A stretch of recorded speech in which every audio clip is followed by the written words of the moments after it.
네, 평안하셨습니까? 우리 초여름처럼 좋은 날씨였습니다. 그렇죠? 네.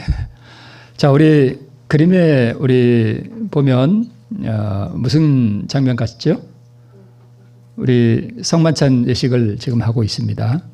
우리 지난주에 이어서 오늘은 날을 기념하여, 지난주에는 이제 세종 예식에 관한 거였고, 또 오늘은 성만찬에 대해서 이렇게 나타나고 있습니다. 저희도 한번 성만찬 해야 되겠죠? 세종 예식을 통해서 우리 마음의 준비가 된 다음에, 그 다음에 우리가 성만찬 예식에 참여하게 되어 있습니다. 자, 오늘은 성만찬 부분을 좀 다뤄보도록 하겠습니다. 우리 본문의 말씀은 요한복음 13장에 있는 말씀입니다. 우리 눈으로 한번 좀 따라 읽겠습니다. 내가 너희를 다 가리켜 말하는 것이 아니라 내가 나의 택한 자들이 누구인지 알미라. 그러나 내 떡을 먹는 자가 내게 발꿈치를 들었다 한 성경을 응하게 하려는 것이니라. 지금부터 일이 이루기 전에 미리 너희에게 이름은 일이 이룰 때에 내가 그인 줄 너희로 믿게 하려 함이로라.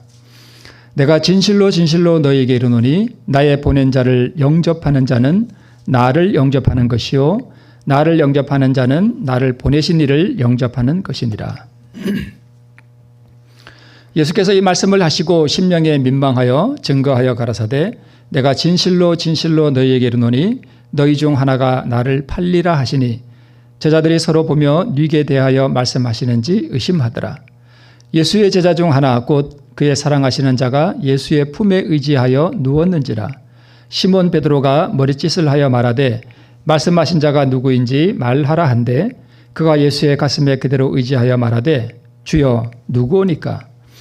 예수께서 대답하시되 내가 한 조각을 찍어다가 주는 자가 그니라 하시고 곧 한 조각을 찍으셔다가 가룟 시몬의 아들 유다를 주시니 조각을 받은 후 곧 사단이 그 속에 들어간지라. 이에 예수께서 유다에게 이르시되 내 하는 일을 속히 하라 하시니 이 말씀을 무슨 뜻으로 하셨는지 그 앉은 자 중에 아는 이가 없고 어떤 이들은 유다가 돈꾀를 맡았으므로 명절에 우리의 쓸 물건을 사라 하시는지 혹 가난한 자들에게 무엇을 주라 하시는 줄로 생각하더라. 유다가 그 조각을 받고 곧 나가니 밤이러라. 자, 오늘 6월절이죠. 6월절 예식을 주님께서 이제 치르고 계시는데 예수님은 오늘 이 자리에서 이 6월절 예식을 다른 예식으로 지금 전환하려고 하시는 거예요. 자, 우리 지금 파란 우리 네모난 이 박스 안에 지금 유대 민족의 7절기가 차례대로 기록되어 있습니다. 6월절, 무교절, 그 다음에 초실절, 그 다음에 오순절, 나팔절, 대속죄일, 장막절 이렇게 7절기가 유대인들의 7절기입니다. 자, 이 6월절을 우리 무슨 뜻인지 아시죠? 넘을 유자, 넘을 월자. 그래서 이스라엘 백성들이 애굽에서 출애굽할 때에 죽음의 사자가 양의 피를 바른 집 문을 뭐 했습니까? 넘어갔죠. 그래서 6월절이라는 의미는 넘어갔다는 뜻입니다. 그죠? 그래서 이 6월절 그 예식을 주님께서는 뭘로 바꾸시는가 하면 바로 성만찬으로 바꾸시는 거예요. 그러니까 오늘날 우리가 성만찬 예식을 하는 것은 사실은 이스라엘 백성들이 출애굽을 기념함과 동시에 그 출애굽할 때 죽임을 당했던 그 어린 양의 실체가 되시는 예수 그리스도의 죽음을 기념하는 그러한 예식으로 주님께서는 지금 바꾸시는 것입니다. 그래서 오늘 이 6월절은 사실은 성만찬이면서 동시에 십자가죠. 그 다음에 무교절은 예수님의 이 무교할 때 무교가 뭐냐 하면 교자가 이 발효할 때 원래 효자예요. 효소이지 효소. 근데 이게 교자로 발음이 이렇게 됐네요. 그래서 효는 뭐냐 하면 누룩. 그죠? 누룩. 그래서 누룩이 없다는 뜻이에요. 그죠? 누룩 없는 떡을 먹는 날이다. 이렇게 일주일 동안 누룩 없는 떡을 먹었죠. 무교절부터. 그래서 이것은 예수님의 죄 없는 생의 임과 동시에 또 하나는 그분의 무덤에서 장사되심을 나타내고요. 초실절은 처음 익은 열매라는 뜻이죠. 이것은 예수님의 부활로 성취가 됐고, 오순절은 우리가 잘 알듯이 마가다락방에서 성령 강림을 통해서 우리 성령 강림 일어난 그 사건을 우리가 오순절 성령 강림으로 성취가 되었죠. 나팔절은요, 오랜 세월이 흐른 후에 우리 재림교회 안에 재림운동으로 성취가 됐습니다. 대속죄일은 지금 진행 중이죠. 네, 이것은 조사심판입니다. 장막절은요, 아직 오지 않았죠. 네, 하늘에 들어가면 우리가 이 장막절을 지키게 될 것입니다. 자, 오늘 이 유월절이 성만찬 예식으로 이렇게 변환하는 주님께서 그 예식을 치르고 계셨는데요. 우리가 잘 알듯이 좀 전에 말씀드렸듯이 이 유월절을 대신해서 주님께서는 성만찬으로 예식을 지금 바꾸고 계셨습니다. 유월절은 애굽의 속박에서 구원받은 기념이고 성만찬은 예수의 죽음으로 이루어진 구원을 기념하는 그러한 예식이 바로 성만찬 예식입니다. 자, 유월절을 먹을 때는 허리에 띠를 띠고 신을 신고 선채로 또 지팡이를 잡고 급히 먹어야 됐습니다. 그죠? 쓴 나물과 함께 어린 양을 불에 구워서. 네. 그런데 성만찬은요, 제자들이 비스듬하게 앉아가지고 느긋하게 이렇게 성만찬을 먹었습니다. 성만찬은 저는 성만찬을 하면 좀 그렇게 뭐 이거 보자기 걷고 나서 이거 하고 참 저는 지금 해도 잘 못하겠어요. 이거. 그다음에 다 덮고 나서 또 뭐 이것 걷고 저거 덮고. 성만찬은 원래 그런 게 아니에요. 그죠? 그건 인간이 만든 거고 성만찬은 원래 뭐냐 하면 그냥 식사예요. 그래서 삼육대학에서 어떤 교수님이 실제로 그 학생들과 성만찬을 진짜 떡을 만들어 가지고 식사를 했대요. 그게 원래 진짜 성만찬이에요. 그죠? 그래서 이 떡을 우리가 먹으면서 예수님의 그 죽음을 기념했죠. 그래서 그런 절차도 물론 형식도 중요하지만 그렇게 우리가 정말 이렇게 둘러 앉아서 떡을 진짜 큰 떡 갖다 놓고 누룩 없는 떡, 그래가지고 우리가 떡을 이렇게 앉아 먹으면서 우리가 진짜 성만찬다운 성만찬을 한번 했으면 좋겠다는 그런 생각도 듭니다. 자, 그러면 이 일곱 절기를 종말적으로도 우리가 한번 적용해 볼 수 있는데요. 이 유월절은 앞으로 이제 올 것, 앞으로 오는, 이거는 그냥 제가 한번 적용해 본 거예요. 유월절은 유월절 성만찬을 드시고 난 다음에 바로 그날 밤에 예수님께서 폭도들에 의해서 잡혀가시죠. 그래서 폭도들이 다가오는 이 사건은 앞으로 우리 재림교인들이 겪게 될 경험이죠. 뭘 상징할까요? 일월 법령과 다가오는 환난들을 상징해요. 그래서 일월 법령을 상징하고요. 그 다음에 일월 법령이 우리에게 다가올 때에 우리 재림교인들은 사실 어떤 상태에 있어야 되는가 하면 무교절의 상태에 있어야 됩니다. 무교절은 이 누룩은 두 가지를 상징하죠. 그 중에 하나가 죄를 상징해요. 그래서 일요일 휴업령이 다가올 때 우리 재림교인들의 특별한 상태는 어떤 상태인가 하면 죄와 분리된 상태, 그다음에 죄를 짓지 않는 그런 성품이 준비된 상태로 우리가 일요일 휴업령을 맞이해야 됩니다. 만약 이 상태가 준비되어 있지 않다면 상당히 위험해요. 그래서 우리가 늦은 비를 받고 죄의 도말을 받는 그러한 상태가 되려면 우리가 정말 죄와 분리된 상태로서 죄를 짓지 않는 그러한 성품의 상태로 우리가 지금 준비되어 가야 하는 중에 우리가 있어야 됩니다. 초실절은 처음 익은 열매죠. 그래서 우리가 재림교인들은 이 마지막 시대에 처음 익은 열매가 되어야 돼요. 하나님 앞에 온전하게 계명을 순종하는, 그분의 율법에 순종하는 것이 무엇인지를 삶 속에서 경험하는 사람들, 첫 열매가 바로 우리 재림교인들이 되어야 됩니다. 그래서 하나님께서는 우리 재림교회를 세우시고 우리 재림교인들을 부르시고 율법에 완전하게 순종하는 한 백성을 만들어내시려고 하는 거예요. 온 우주 앞에 하나님의 율법은 지킬 수 있다는 것을 드러내시기 위해서. 그래서 우리 재림교인들은 사실 마지막 시대에 뭐가 되어야 된다고요? 첫 열매가 되어야 됩니다.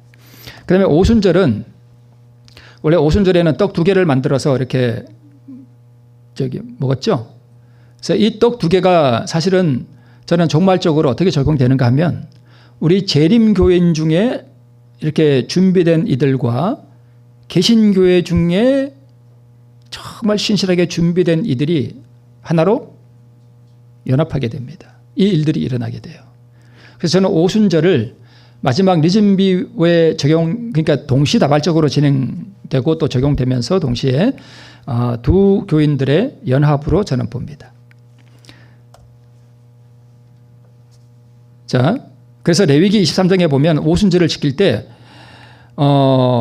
초실절로부터 50일을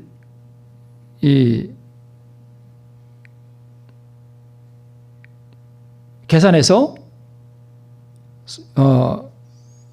하나님 앞에 드릴 때에 떡 2개를 가져다가 흔들어서 하나님 앞에 드렸습니다. 이 떡 2개가 바로 이스라엘 백성과 이방인, 또 하나님과 백성들을 상징하기도 하고 또 여러 가지로 적용이 저는 가능하다고 봅니다. 그래서 마지막 때는 우리 재림교인들과 신실한 우리 개신교인들이 하나님 앞에 드려지는 것으로 저는 그렇게 봅니다. 나팔절은 요한계시록 18장에 일어나는 큰 외침, 대속죄에 이른 마지막 심판, 그 다음에 장막절은 추수사업, 이렇게 저는 적용을 해봅니다. 그래서 종말적으로 6월절은 일요일 협령과 환란의 때를 상징하고요. 그리고 환란은 품성을 고정시키는 역할을 합니다. 일요일 협령이 일어나면 그때 성품을 준비하는 일은 아마 없을 거예요. 왜냐하면 제가 아는 어떤 분이 이런 말씀을 하셔요. 그분이 농사를 하시는데 저는 그게 참 의미가 있다고 생각되는 게, 여러분 이렇게 우리가 고추 농사를 하잖아요. 고추 농사를 하면 이제 뭐 1번 따고 2번 따고 3번 따고 뭐 4번 딴다면서요? 그럼 4번 따고 마지막 때 딸 때 된소리가 딱 내리면 그러니까 어느 정도 익은 고추는 빨개지고 덜 익은 거는요 완전히 물러져 버립니다. 그래서 이게 서리가 환란이라 그러면 이 환란이 올 때에 하나님의 의 안에서 계명을 순종하는 백성으로 준비된 백성들은 이 환란이 오히려 고추를 어떻게 만들고요? 빨갛게 만들고, 어설프게 이것도 아니고 저것도 아닌 그야말로 뜨뜻미지근한 교인들은 어떻게 될까요? 완전히 물러져 버립니다. 저는 그분의 그 적용이 저는 듣고 정말 그렇겠다 싶습니다. 그러니까 겉모양은 고추인데 이게 준비가 안 돼 있는 거예요. 그럼 그 서리는 그렇게 우리를 분리시켜 버립니다. 그래서 환란이 다가올 때, 그때 일요일 협령이 올 때 뭐 시골 생활 가고 그때 준비하고 이러고 안 돼요. 시골 생활도 여러분 일요일 협령이 오기 전에 준비되어야지, 일요일 협령이 내리는데 그때 언제 땅 사고 팔고 할 거예요. 그때는 땅 사고 파는 일이 쉽지 않습니다. 지금 준비해야 돼요. 자, 그 다음에 이 열한 제자는 예수님이 그 세족 예식을 하실 때 예수님의 모습을 보고 그동안 어떤 그 방향성, 예수님을 향한 방향성을 가지고 예수님을 쫓아갔던 열한 제자는 더욱 정결하게 됐고, 겉으로는 예수님을 따라갔지만 속은 반대로 달려갔던 유다는 어떻게 됐을까요? 더욱 악해져 버렸습니다. 이게 마지막 때 일요일 협령이 일어날 때도 우리에게도 똑같이 일어나는 것입니다. 우리는 누가 이 된소리를 맞고 빨간 고추가 될지, 이 된소리를 맞고 그냥 물러 터져 버릴지 우리는 모릅니다. 그래서 유다는 특별히 배반하는 재림교인들을 나타내요. 일요일 법령 때 우리는 준비된 자와 준비되지 않은 자가 분리됩니다. 이거는 우리가 정언의 말씀에 그렇게 되어 있잖아요. 그죠? 준비된 재림교인, 준비되지 않은 재림교인들은 떨어져 나가고, 그 다음에 개신교회 안에 준비된 백성들이 진리 안으로 하나로 연합하는 분리와 연합이 동시에 일어나게 됩니다. 유다도 성만찬 예식에 참석하였는데요. 하나님의 어린 양이 임재해 계시는 바로 그 앞에서 이 반역자는 엉뚱하고 복수심에 불타는 생각을 품고 있었습니다. 그러니까 지금 환란이 다가오려고 하는 그 위기의 때에, 그죠? 유다는 복수심에 불타는 생각을 품고 있었습니다. 그러니까 당연히 환란이 올 때 그 복수심이 그대로 드러나는 거죠. 자, 이런 유다를 보시면서 예수님께서는 아주 고통스러워하셨습니다. 그래서 예수님이 제자들과 함께 이렇게 성만찬을 하실 때 분위기가 아주 화기애애하고 좋았던 것이 아니에요. 예수님은 엄청 고통스러워하시는 표정이 그분의 얼굴에 역력하게 나타났었고, 예수님의 표정을 살펴본 제자들은 흥이 날까요, 안 날까요? 사실은 흥이 안 났어요. 그래서 시대서방에 보면 뭐라고 기록되어 있는가 하면, 음식을 어떻게 먹었다 하면 말없이 잠잠히 먹고 있었습니다. 그러니까 분위기가 좀 이렇게 침울했었어요. 잠잠히. 예수님이 그 심령에 고민이 되고 너무 고통스러우시니까 그게 그대로 드러나셨던 것 같아요. 그러니까 제자들도 조용히 이렇게 먹고 있었던 것 같습니다. 저는 잘 몰랐는데 이번에 이걸 다시 이렇게 준비하면서 그때 분위기가 좀 그랬구나 하는 걸 이제 이번에 알았습니다. 그때에 잠잠히 이렇게 말없이 서로들 이렇게 떡을 찍어서 이렇게 먹고 있을 때 주님께서 이렇게 말씀하셨습니다. 너희 중에 한 사람이 나를 팔리라. 이 말씀이 그 잠잠한 식사 자리에서 들렸습니다. 충격적이죠. 3년 반 동안 예수님을 이렇게 쫓아다녔는데 너희 중에 한 사람이 나를 뭐 하겠다? 팔겠다 하는 이야기를 듣고 다들 엄청난 깜짝 놀랐습니다. 아니, 어떻게 우리 중에 한 사람이 예수님을 팔 수 있을까? 공포가 이 제자들을 엄습했고 낙담이 제자들을 엄습했습니다. 그래서 각 제자들은 그때 뭘 했는가 하면 자신의 마음을 살펴봤습니다. 내가 그럴 수 있을까? 내가 혹시 예수님을 팔 그럴 마음을 품고 있었나? 이렇게 마음을 살피고 있었습니다. 그래서 다들 물었습니다. 예수님, 접니까? 우리말로 하면 예수님 전가요? 또 다른 제자도 예수님 접니까? 제가 그럴까요? 이렇게 다 물어봤는데 누구만 조용히 있었어요. 유다는 물어볼 수가 없었어요. 왜요? 자기가 그럴 거 생각을 하고 있었으니까. 그리고 이미 약속을 했으니까. 유다만 말없이 앉아 있었습니다. 베드로가 요한 보고 머리짓으로 이렇게 물어봐. 예수님께 물어봐. 누군지. 이렇게 했다고 성경에 나오잖아요. 그죠? 이렇게 물어봐. 이렇게 눈을 끔찍하면서 이렇게 했던 것 같아요. 그러니까 요한이 베드로를 보고는 알았다 그러고는 이제 예수님한테, 그러니까 예수님이 이렇게 앉아 있으면 여기 왼쪽에 왼쪽에 앉아 있었나요? 오른쪽에 앉아 있었나? 헷갈리네. 저도 지난주에 했었는데 오른쪽에 앉아 있었죠. 맞아, 오른쪽에 앉아 있었어요. 그러니까 왼쪽으로 이렇게 비스듬히 앉아서 이렇게 고개를 처음에 이렇게 바로 예수님 얼굴에 이렇게 올려다 보면서 물었던 것 같아요. 예수님, 누굽니까? 이렇게 물었죠. 딱 물었을 때 예수님께서 이렇게 대답하셨습니다.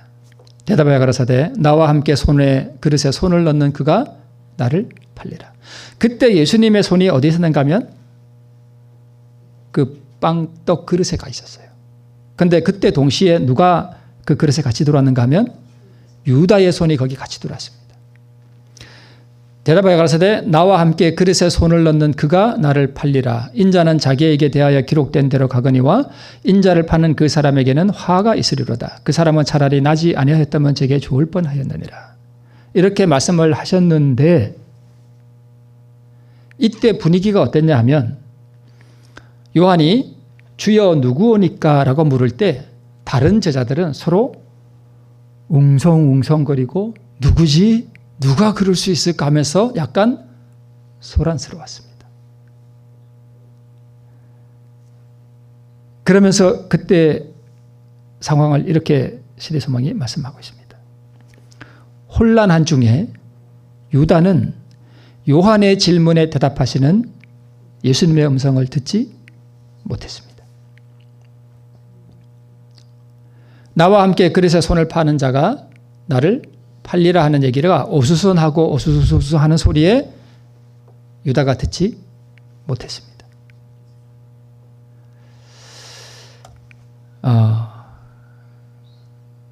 그래서 그 예수님의 대답을 듣지 못하고 다른 제자들은 누구니까 내니까 예수님 전가요? 하고 요한 또 누구냐고 묻고 하는 중에 누구만이 침묵하고 앉아 있었는가 하면 유다는 계속 침묵하고 앉아 있었습니다. 예수님이 나와 함께 손에 그릇을 파는 자가 나를 팔리라 하는 그 음성도 듣지 못하고 있었어요. 아마 다른 생각하고 있었는지도 모르겠습니다. 그때 다른 제자들은 다 웅성웅성하고 이렇게 묻고 하는데 자기 혼자 말없이 앉아 있으니까 어색하잖아요. 그래서 그 어색함을 무마하고 피하기 위해서 드디어 유다도 예수님께 라비어 내니까? 하고 물었습니다. 예수님 뭐라고 대답하셨죠? 그래, 너야. 우리말로 하면 그렇게 대답했습니다. 그 말을 듣고 유다는 떡조각을 받은 후에 밖으로 나갔습니다. 그러니까 지금처럼 이렇게 밖이 어두웠는데 그 밤의 어둠 속으로 사라져갔습니다. 상당히 의미 있는 말씀이죠. 어둠 속으로 사라져갔습니다. 그러면 예수님은 절대 남의 비밀을 폭로하지 않으셔요.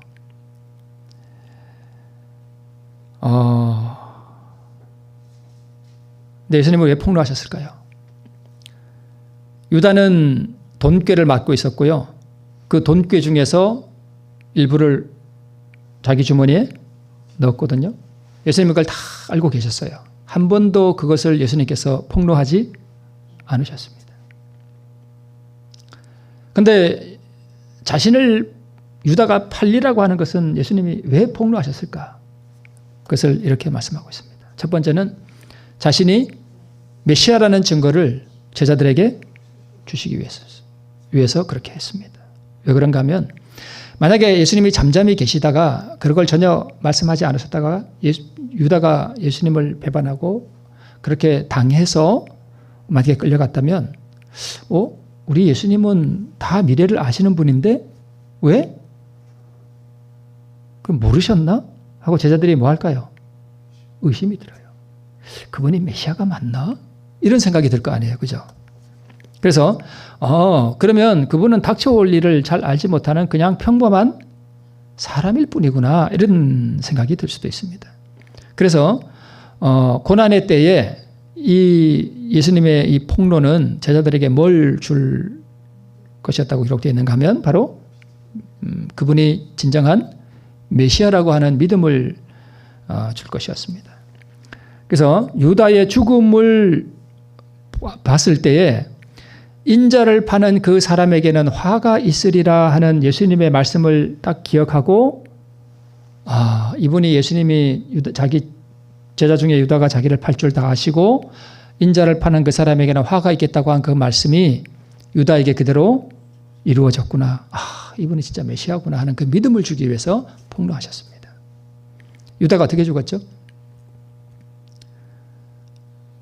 가서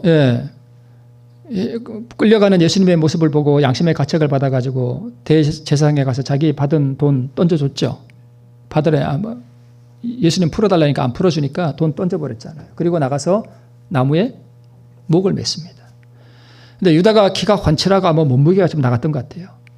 그러니까 이 나무가 좀 썩은 나무에다가 맸는지 아니면 줄이 좀 옛날 줄은 나이롱 이런 게 아니잖아요. 그죠? 그러니까 이게 옷도 이렇게 옛날 옷은 지금은 찢지 못하지만 옛날 옷은 이렇게 찢을 수 있었거든요. 그러니까 아마 이게 떨어졌던 것 같아요. 그래서 높은 나무에서 떨어졌는지 떨어져서 창자가 터져버렸습니다. 그래서 예수님이 그 십자가를 메고 이렇게 지나가실 때에 그걸 봤습니다. 유다가 목을 맸는데 떨어져서 창자가 나와버렸어요. 개들이 그걸 먹고 있었습니다. 그래서 제자들이 그걸 본 거예요. 그래서 인자를 파는 그 사람에게는 화가 있으리라 하는 그 말씀을 기억하시고 이분이 진짜 미래를 다 아시는 메시아로구나 하는 것을 이 자들에게 증거하기 위해서 그렇게 했다라고 기록되어 있습니다. 본문의 말씀에도 그렇게 나오죠. 지금부터 일이 이루기 전에 미리 너희에게 일러주는 것은 일이 이룰 때에 내가 그인 줄, 즉 내가 메시아인 줄 너희로 뭐하게 하려 함이라. 믿게 하려 함이라. 그래서 유다가 자신을 팔 것을 말씀하셨다고. 예. 두 번째는 예수님의 성품을 깨닫게 하시기 위해서 그렇게 폭로하셨습니다. 말씀의 뜻이 분명해졌을 때, 즉 유다가 그렇게 나가고 그렇게 화가 그에게 미쳤을 때에 흉악한 죄인을 대하시는 예수님의 그 인내와 자비를 제자들이 깨닫게 됐습니다. 아, 그분이 얼마나 자비로운 분인가, 그분이 얼마나 인자하신 분인가 하는 것을 제자들이 깨닫게 됐습니다. 그래서 이것은 우리를 위해 주신 모본이죠. 과오와 죄를 범하는 사람과 뭐 해서는 안 된다는 모본이에요?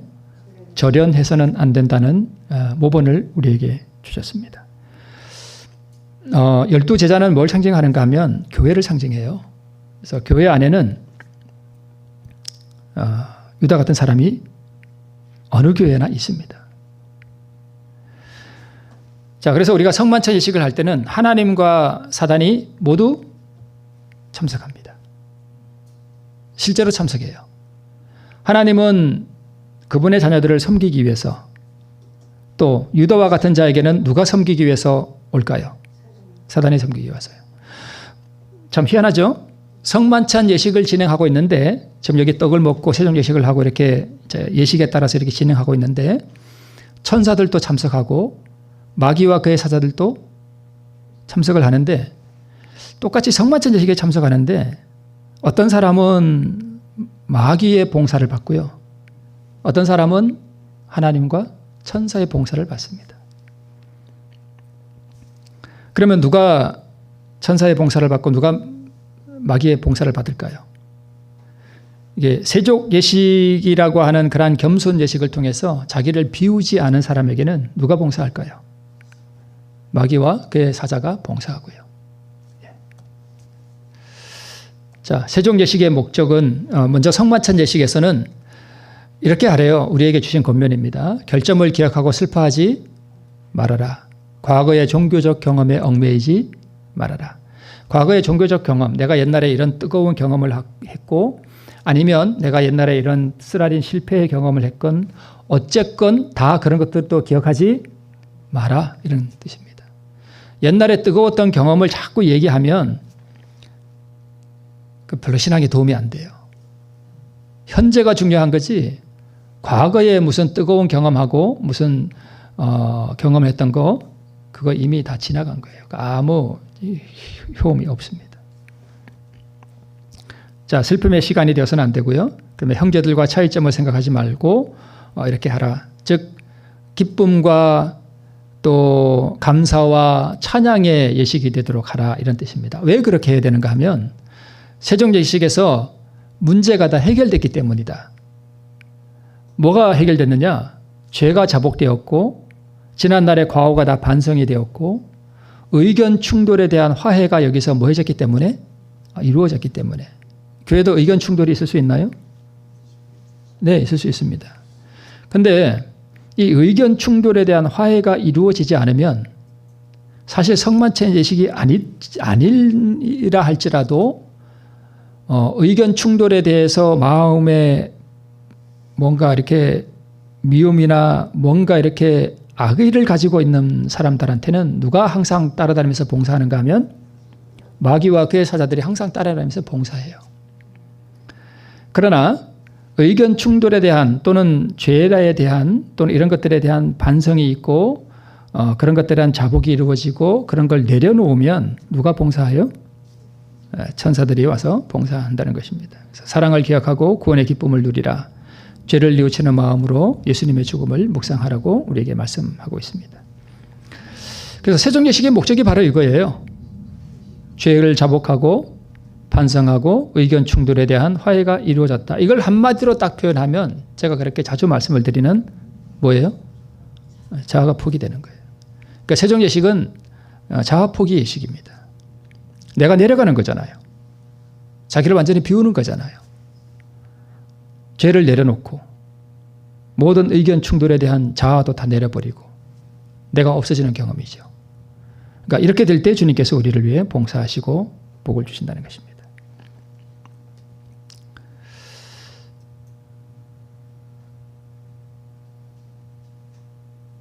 자, 그리스도의 피를 먹고 그리스도의 그 살을 먹는 사람은 영생을 가졌고 하나님의 자녀가 된다 하는 뜻이 있는데요. 여러분, 오늘 우리가 음식 드셨잖아요. 그리고 물도 마시고 음료도 마셨잖아요. 그거 다 예수님이 십자가의 피로 산 거예요. 다 사서 우리에게 주신 거예요. 찢어진 육체로 산 거고요. 마시는 물도 찢어진 흘린 피로 산 거고요. 그 사람이 성자건 아니면 아주 극악한 죄인이건 예수님이 다 사서 주신 것이라는 말씀입니다. 자, 그러면 예수님의 피와 살을 먹는다는 것은 육체적 생활과 관련돼서는 이런 뜻이 있고, 영적 생활과 관련해서는 십자가에서 버린 생명을 받아들인다 하는 그런 의미가 있고요. 십자가에서 이루신 의를 받음으로 거룩한 생애를 살게 되고 그리스도와 하나가 된다 하는 그러한 뜻인데요. 그리스도의 피와 살을 먹는다 하는 그 먹기 위해서는 여러분, 예수님이 우리에게 주셨잖아요. 그럼 그걸 먹으면 되는데 그걸 어떻게 먹느냐는 거예요. 예수님의 살과 피가 뭐예요? 그분의 생명이잖아요. 그러면 이걸 제가 그렇게 자주 말씀을 드리는 다른 표현을 하면 그리스도의 의예요. 그죠? 그 의 갖고 생명이에요. 그죠? 사랑이고. 그걸 먹으려면 조건이 있어요.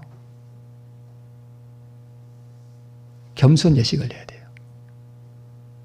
내가 포기되는 거예요. 내가 없어지는 경험이에요.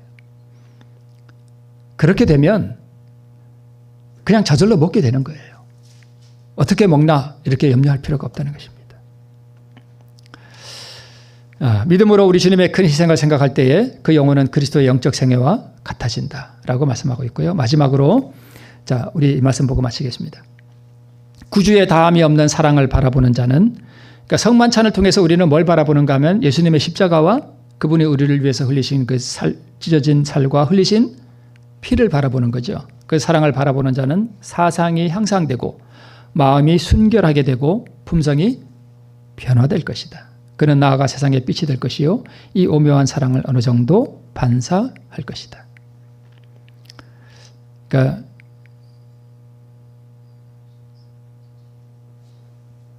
마음에 예수님이 거하는 이는 그 안에 있는 사랑을 어느 정도 반사한다는 이야기는